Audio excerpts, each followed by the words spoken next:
Jangan lupa like, komen, dan subscribe channel YouTube TVRI Bengkulu dan nyalakan lonceng notifikasinya.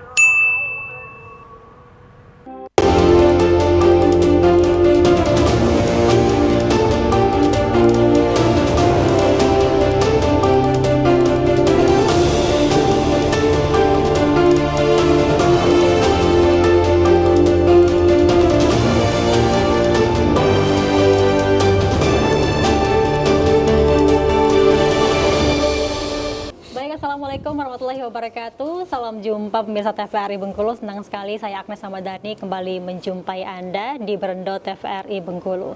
Jika bicara soal menjaga flora dan juga fauna, seharusnya kita semakin hari semakin tinggi kesadarannya.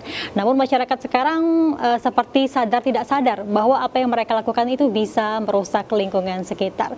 Tema kita hari ini sangat menarik pemirsa, yakni terkait dengan penataan kawasan konservasi dengan kedua narasumber yang sudah paham dan juga sudah berpengalaman di bidangnya. Sudah hadir Bang Edra selaku akademisi UNIF. Selamat sore Bang Edra. Selamat sore.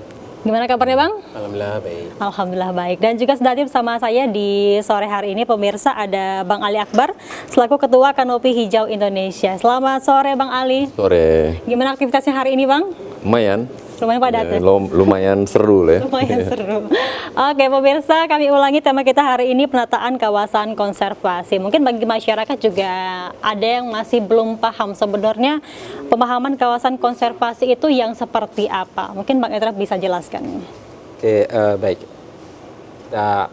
Tema hari ini sangat tepat ya, karena Undang-Undang 590 tentang konservasi sumber dalam hayati dan ekosistemnya itu telah menyelamatkan 25 juta hektar ya, kawasan konservasi ya.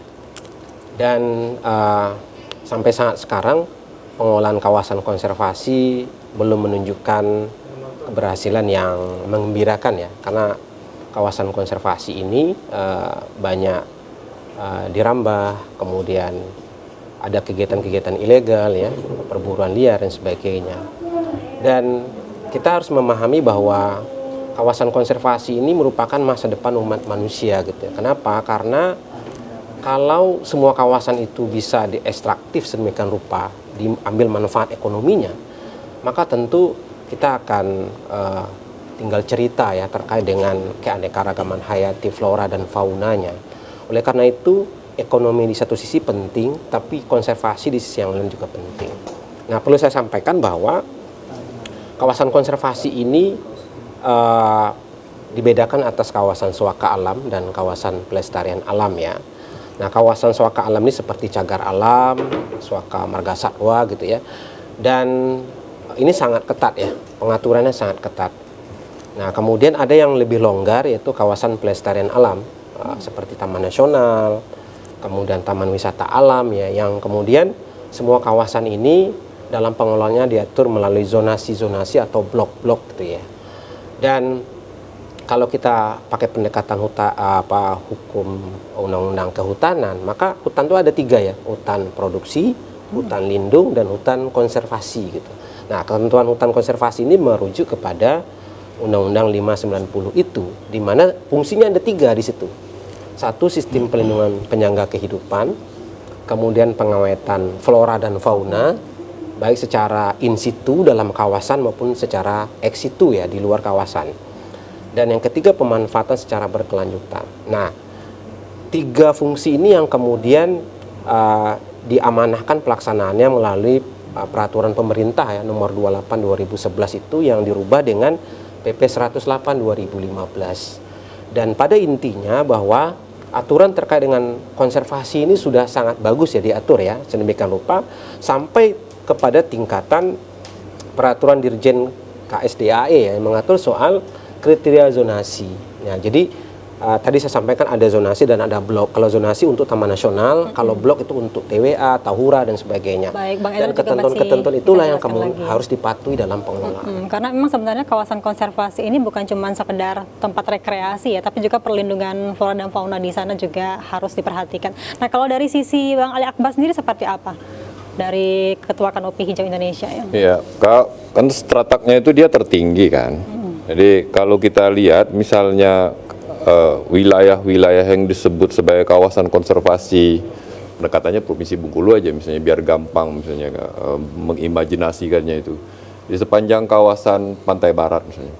Itu semuanya itu ditetapkan, hampir semuanya ditetapkan sebagai kawasan konservasi, taman wisata alam dan cagar alam.